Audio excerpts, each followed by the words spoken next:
Ladies and gentlemen, hey, hi, how you doing? Welcome back to the channel. Thank you so much for stopping by. The assault rifle meta here within Warzone honestly is pretty competitive right now. We've seen various different buffs and nerfs to a handful of rifles over the past few meta updates that has created a very competitive top few options, right? And today I wanted to go through and break down the top 5 best assault rifles and the respective best loadouts. So first things first, we got to start here on True Game Data. As always, huge shout out to Tony for putting in the work, getting us all this information. And on this list, I've got several different top tier rifle options: the BP50, the Holger 556, the Kastov 545, the M13B, the base MCW, the MTZ 556, the SVA 545, the STB 556, and the Tempest Razorback. And when we go through and we look at 300 health for obviously full health, and then combination shot TTK for the most accurate breakdown, like I said, we get a super competitive meta here. So to me, there's a few obvious options for what's going to land in our top 5 just based off of this graph outright. And it's things that we've already talked about before. Obviously, our BP50, our red line here,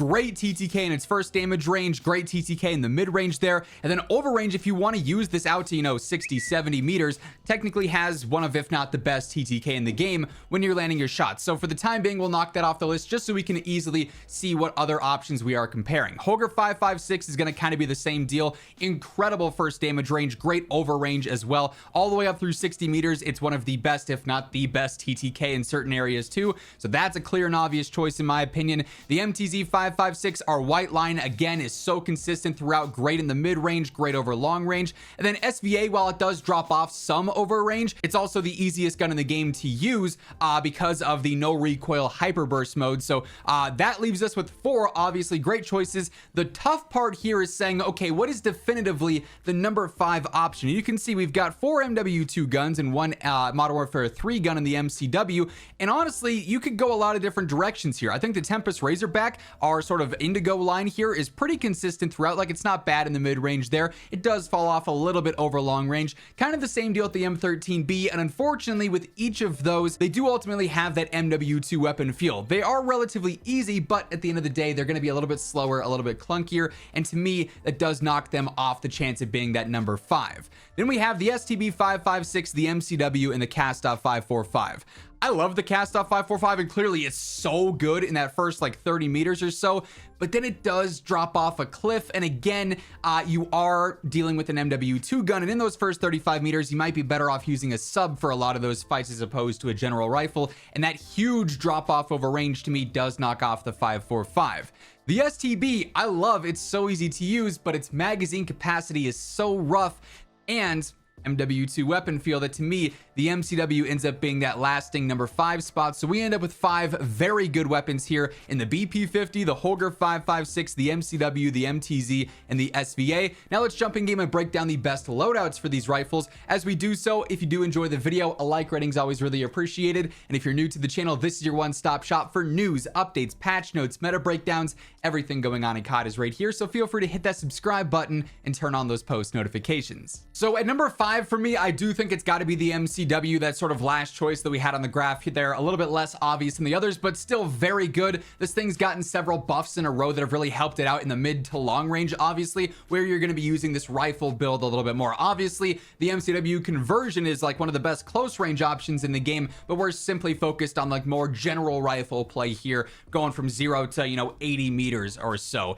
So as far as the setup goes, first things first, 2.5 times Eagle Eye. I'm going to run this on a lot of setups today. This, a glassless, a NIDAR, whatever optic you're comfortable with, always run that, but I like the 2.5 times for the mid to long range. 60 round extended mag, pretty basic there. I do use high grain on this. This is a super low recoil gun. Quite frankly, it's incredibly easy to use, especially with this setup on there. I do go obviously for that better range and velo, though. Up over 1,000 for the velo means the hit scan range is going to be great as well, and we got a great effective damage range on that too. The Cyclone long barrel is going to be just range and velocity on here, no added control. You could run the Mammoth heavy, but that's basically just going to be doing less range, less velocity. It'll be a little bit faster, but in my opinion, not worth the changes there. Cyclone is definitely the best mid to long range base barrel. And then Castus Break, this thing doesn't have a ton of horizontal recoil. This is going to make it a laser beam and also give you some better firing aim stability, which is very clutch. You could use a Spirit Fire on here, though. Honestly, I would say you could even use something like Sonic if you wanted to. It's going to hurt the control a little bit, but not a huge deal because it's basically just straight vertical, super easy to predict that. So you could definitely mess around with the muzzle.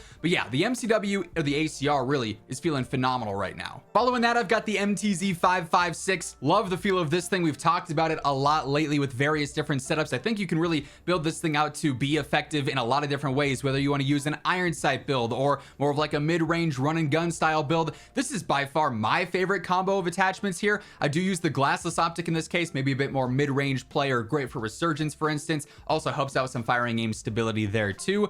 50 round extended mag, it's got a faster fire rate, but that works just fine. High grain on here as well for that better velo and that better range. Great effective damage range and great velo stats for hit scan. We've got the Clinch Pro Barrel, which is just better velocity and better range, but it's a lot of better velocity and a lot of better range there with the benefits with that one. And then Cassis Brake on here as well.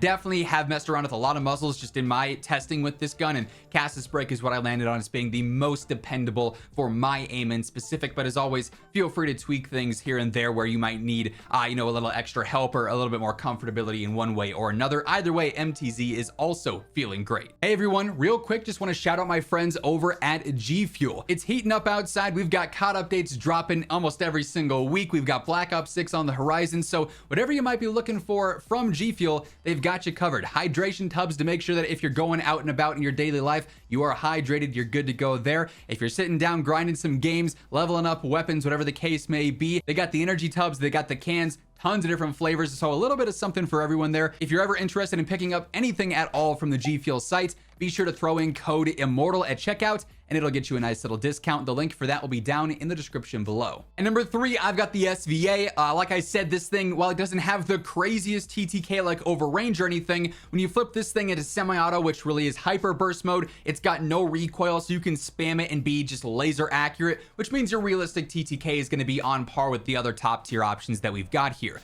This setup is optimized to be used in semi-auto. So again, I got the 2.5 times Eagle Eye, the 60 round extended mag on there, high grain, better range, better velocity. We're up over 1100 for that velo, so that hit scan range is going to be great. We've got the precision barrel. The control benefits don't really matter here, but you're still getting better range and velocity. And then sonic suppressor, obviously the best velo and some better range out of that, with the control cons that don't really matter because of the hyper burst mode. So we're chilling there.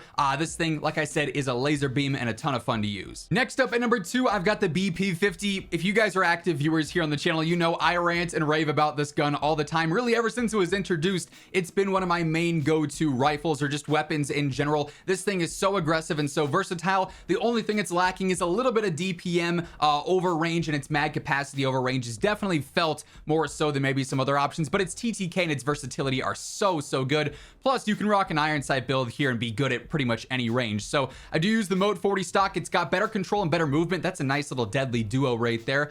45 round extended mag being the max is what it is. It could be better, but it works for what it is.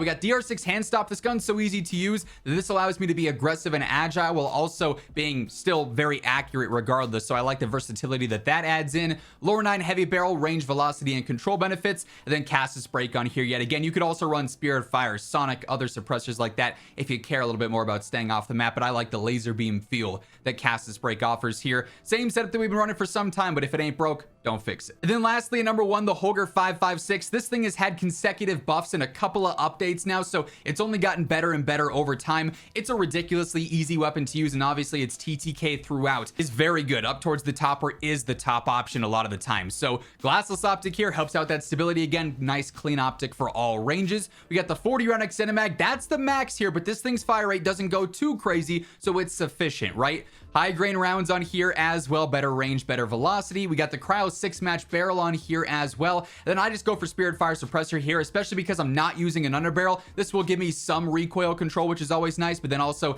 better range and better velocity per usual as well. So decent hit scan range, great effective damage range, and like I said, it's relatively easy to use. So that being said, those are the top 5 best rifles and meta setups for them here in Warzone right now, and that's gonna wrap things up. If you enjoyed the video, a like rating is always appreciated. And if you're new to the channel, be sure to hit that subscribe button, turn on those post notifications. That way you can always guarantee you are up to date with everything going on in Call of Duty. But once again, thank you so much for tuning in. And until next time, take it easy, have an awesome rest of your day, and I'll catch you later.